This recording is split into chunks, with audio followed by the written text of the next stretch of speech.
अस्सलामुअलैकुम वरहमतुल्लाहि वबरकातुहू। मैं हूं आपकी मेज़बान नाजिश खान और आप देख रहे हैं आपका अपना चैनल नूर नायाब ब्लॉगर। जैसे कि आप सब ने आंटी जी का कल का ब्लॉग देखा है, आंटी जी कल के ब्लॉग में अपने फरमा रही हैं कि अल्लाह मेरी दुआ फौरन कबूल कर लेता है।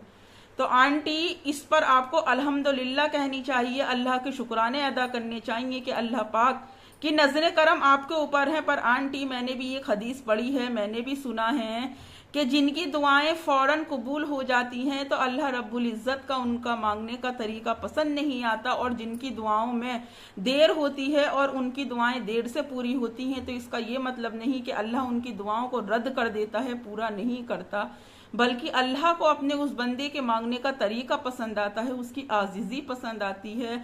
वो जो रो रो कर अपने गुनाहों की तलाफी करता है, मेरे रब को वो पसंद आता है। मेरा रब फरिश्तों को हुक्म देता है कि थोड़ी देर और मेरे बंदे को मांगने दो, उसके बाद मैं इसकी दुआ को पूरा करता हूँ। और फिर जितना टाइम वो दुआ मांगता है वो उसकी आजमाइश का टाइम होता है, और आजमाइश भी अल्लाह अपने उन्हीं बंदों की लेता है जो उसको पसंद आते हैं। हर एक ना तो अल्लाह के घर सजदा करने के लिए अल्लाह पाक हर एक इंसान को चुनता है, और ना ही आजमाइश के लिए मेरा रब हर एक इंसान को चुनता है। और ये क्या आंटी, अल्लाह रब्बुल इज़्ज़त ने नमाज हर एक मुसलमान के लिए बनाई है।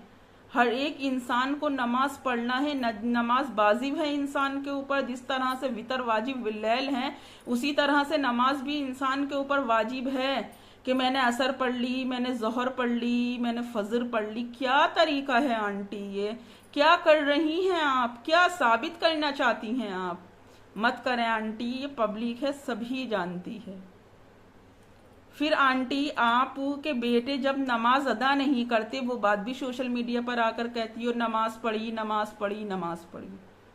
और एक चीज और, मैं यहाँ पर अगर आप बुरा न माने तो आपसे एक चीज और कहना चाहूंगी कि जब आप मक्का शरीफ उम्रा करने के लिए गई थी तो रेहाना खान बॉस ने आपकी इस बात के ऊपर ये कहा था कि मक्का पैसा होना चाहिए, पासपोर्ट होना चाहिए, कोई भी जा सकता है उम्रा करने के लिए। आपने क्या कहा था कि देखो कैसी जाहिल औरत है। अरे जिसके नसीब में लिखा होता है वही जाता है, जिसकी किस्मत में लिखा होता है वही जाता है। फिर आंटी अपने कल के ब्लॉग में आपने इस चीज को कैसे तस्लीम किया कि जब तक पैसों का इंतजाम नहीं हो सकता तब तक इंसान उम्राह के लिए नहीं जा सकता। अब ये बताएं कि वो जाहिल औरत थी या फिर आप ही उसकी बात को एक्सेप्ट नहीं करना चाह रही थी? आपको ही पब्लिक के सामने रेहाना खान बॉस को गलत साबित करना था। पर जैसे मैं ये कहती हूँ आंटी, पब्लिक है, सब जानती है। जब जानती हैं तभी तो आपसे सवाल करते हैं। और फिर एक बात और आंटी, सबसे मेन बात आपकी, आपने कहा कि मेरी यूट्यूब की अर्निंग गई तेल लेने। तो आंटी 4 साल से आप टिकटॉक पर क्या कर रही थी? जब यूट्यूब की अर्निंग से आपको फर्क नहीं पड़ता तो इंस्टाग्राम पर क्या कर रही हो? और जब आपको इस कमाई का कोई लालच नहीं है तो उम्राह के नाम पर हर 1 मिनट का जो वीडियो अपलोड कर रही थी, किस लिए कर रही थी आंटी? जो व्यूज गिर गए थे उन्हें उठाने के लिए कर रही थी या फिर एमवी ही? और एक बात और आंटी, कि जब आपको इस अर्निंग का कोई लालच नहीं है, फिर मोगली भैया जब आपके बिजी हुए तो फिर आपने दूसरा एडिटर क्यों ढूंढा? बताएं आंटी। पर आप बताएंगी नहीं, ये भी पक्की बात है। और जब आपको इस अर्निंग से कोई भी फर्क नहीं पड़ता, आपको कोई लालच नहीं है, तो फिर मक्का शरीफ में अगर आप लोगों को जियारत करा भी रही थी बैतुल्ला शरीफ की, तो आंटी वहां पर अपना फेस क्यों दिखा रही थी? फजर में और आपका अवाया था, जोहर में और अवाया था, असर में और अवाया था। फिर आप क्यों प्रमोशन के नाम पर कैमरे के सामने आकर इस चीज को शो कर रही थी? और तो और आंटी, जब आप अल्लाह से दुआ मांग रही थी और उस जगह पर आप तौबा अस्तगफार कर रही थी, वो चीज भी आप कैमरे में शो करना नहीं भूली। और आज तक कंट्रोवर्सी के नाम पर जितने भी आपके व्यूज आए हैं आंटी, समझ गई ना आप मेरी बात? जितने भी आपके व्यूज आए हैं आंटी, तो फिर आपको जब उससे जो इनकम हुई उस इनकम से आप उम्रह कर कर आई आंटी, तो ये सब क्या था आंटी? आपको लालच भी नहीं है, और जहां आपके व्यूज गिरते हैं फौरन आप कहने लगती हैं कि मैं सिर्फ आप लोगों के प्यार मोहब्बत के लिए आती हूँ, वरना मुझे कोई फर्क नहीं है चाहे मेरे व्यूज आए या फिर नहीं आए। और जब आपके व्यूज़ अच्छे भले आना शुरू कर देते हैं, जैसे कि आप उम्रा गई, वहाँ जाने के बाद आपके व्यूज़ अच्छे आए, क्योंकि वहाँ भी आप कंट्रोवर्सी करना नहीं भूली। आपकी आंखों के आंसू ही खत्म नहीं हुए वहां पर जाकर, तो मुझे ऐसा लगता था कि कहीं वहां सैलाब नहीं आ जाए। जब आपकी आंखों के वहां जाकर आंसू खत्म ना हुए कंट्रोवर्सी के नाम पर, जितने व्यूज आपके इस वीडियो पर आए आंटी, आपने खैरात कर दी वो इनकम, या किसी को सदके में दे दी, या फिर आपने यूट्यूब वालों को कह दिया कि जो गरीब लोग हैं उन्हें मेरी तरफ से आप दान कर दो। इतना बड़ा दिल तो नहीं है आंटी आपका। नहीं। फिर आंटी, जब आपको इस अर्निंग से कोई फर्क नहीं पड़ता था, तो फिर जब सोशल मीडिया पर आपके घर में इतना सियापा फैला, तो आप ये कहने के लिए क्यों बैठी कि आज मेरा दिल बहुत उदास है, आज मैं बहुत परेशान हूँ, अय्यूब का और मेरा ऐसा हो गया। आंटी, बहुत फर्क पड़ता है आपको। ये आप गलत कहती हो कि आपको फर्क नहीं पड़ता। आपकी रातों की नींद और दिन का सुकून उड़ जाता है जब आपके व्यूज डाउन में जाती हैं। समझ गई आंटी? और खुदारा अल्लाह के वास्ते बार बार सोशल मीडिया पर आकर नमाज को बताना बंद कर दो। जो कर रही हो वो भी खत्म हो जाएगी। मेरी ये बात समझ में नहीं आती कि जब इंसान मेहनत करता है और उसकी मेहनत जाया होती है, उसे बहुत तकलीफ होती है, फिर आप कौन सी नमाज पढ़ रही हैं, कौन सी इबादत कर रही हैं जिसके आपको जाने का और आने का कोई गम नहीं है, कोई तकलीफ नहीं है, जबकि अल्लाह दिखावे की इबादत को नापसंद फरमाता है। और एक चीज और आंटी, इस तरह से सड़क पर खाना आपको जेब नहीं देता, इसलिए कि हदीस का मफहूम है कि सड़क पर खाना पीना हल्केपन की निशानी है, और आप तो जानती हैं कि आपका स्टैंडर्ड कितना हाई है।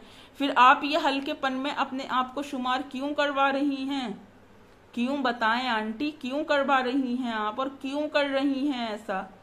ये भी तो बात का जवाब दें आंटी। और आपने कहा था कि मैं कहीं बाहर घूमने के लिए जा रही हूँ, अपने रिश्तेदारों के पास जा रही हूँ, जब उनके पास जाऊंगी तो ब्लॉग बनाऊंगी, आपसे मिलवाऊंगी। आंटी, ये क्या, मैंने तो इस उम्मीद में आपका पूरी वीडियो आपकी वॉच कर ली कि शायद आज आंटी के रिश्तेदारों को देखने का मौका मिलेगा, पर ये क्या आंटी, आप तो घूम घाम के और ऐसे ही वापस आ गई घर, आपने अपने किसी भी रिश्तेदार से नहीं मिलवाया। क्यों आंटी? क्या हम लोग इस काबिल नहीं थे, या आप डर गई कि मैं जा कहीं और रही हूँ, पब्लिक को बता कहीं और रही हूँ? ये भी तो बात है ना आंटी। और मैं सच कहती हूँ कि आज मेरा वीडियो बनाने का कोई दिल नहीं था, कोई इरादा नहीं था, मैं चाहती ही नहीं थी कि आज मैं वीडियो अपलोड करूँ, पर मैंने सोचा कि चलो 10-11 मिनट की एक छोटा सा ब्लॉग बनाकर डाल देती हूँ। और आंटी हमारी कहती हैं कि वो सोशल मीडिया से दूर हो जाएंगी। आंटी, आप वो सोशल मीडिया से दूर हो गई तो सोशल मीडिया पर तो बिल्कुल ही ठंड फैल जाएगी आंटी, फिर वो मजा ही नहीं रहेगा। क्यों, आपकी बराबर फेमस तो यहाँ पर सेलिब्रिटी कोई भी नहीं है। फिर तो आंटी आप कहती हो मेरे नाम पर जो लोग दुकान चला रहे हैं आंटी, फिर तो उनकी दुकानों में ताला पड़ जाएगा। आंटी ऐसा ना करें, आप तो बहुत रहम दिल हैं। बताएं मेरी आंटी। और सच बता रही हूँ आंटी ये बात कि आप अभी दीन से बहुत ज्यादा दूर हैं, आप इस्लाम से बहुत ज्यादा दूर हैं। नाम होने से ही हर एक इंसान मुसलमान नहीं होता आंटी। अपनी आखिरत की, अपनी कब्र की तैयारी करनी है आंटी, अपने रब को राजी करना है, अपने जो हदीस में अहकाम दिए गए हैं इस्लाम को फॉलो करने के आंटी, वो फॉलो भी करने हैं। और एक बात और, आपके व्यूवर्स भी आपसे कह रहे हैं, मैं भी आपसे कह रही हूँ कि प्लीज ये खाने पीने की चीजों को दिखाना आप बंद कर दें, क्योंकि उस एक दिन आप आम खा रही थी, सऊदी से लेकर आई थी आंटी, जाने कितने लोगों का, क्योंकि आप बेमौसम का आम दिखा रही थी, कितने लोगों का दिल आया होगा आपके आम के ऊपर, और कितने लोगों का दिल आया होगा आपकी बिरयानी के ऊपर। बंद कर दें खुदारा। बहुत से घर आज भी ऐसे हैं कि जो लोग अच्छा खाना खाने के लिए तरस रहे हैं। ये दिखावा और दिखावटी बात आप अल्लाह के वास्ते बंद कर दें, ये खाने पीने की चीज़ों को दिखाना। इसलिए कि बहुत से इंसान ऐसे हैं जो तरस रहे हैं इस तरह के खाने को जो आप रोज बैठकर खा रही हो। अल्लाह ने उनके मुकद्दर में नहीं लिखा है, तो सोचिए उनके दिल में कितनी महरूमी पैदा होती होगी, कितना उन्हें अपनी जिंदगी के ऊपर अफसोस होता होगा। क्या उनके दिल में ये मलाल नहीं आता होगा कि मौला, इसे देने वाली भी तेरी ही जात है और हमें देने वाली भी तेरी ही जात है। तो आंटी अल्लाह के लिए प्लीज बंद कर दें। और करती हूँ अब मैं अपने ब्लॉग का एंड। जिसको पसंद आए वो भी लाइक करो, नहीं पसंद आने वालों ज़्यादा से ज़्यादा लाइक करो। नेक्स्ट वीडियो में फिर मुलाकात होगी, तब तक अपना और अपनों का ढेर सारा ख्याल रखें, मुझे भी अपनी दुआओं में याद रखें। अल्लाह हाफिज। आंटी ये पब्लिक है, सब जानती है आंटी।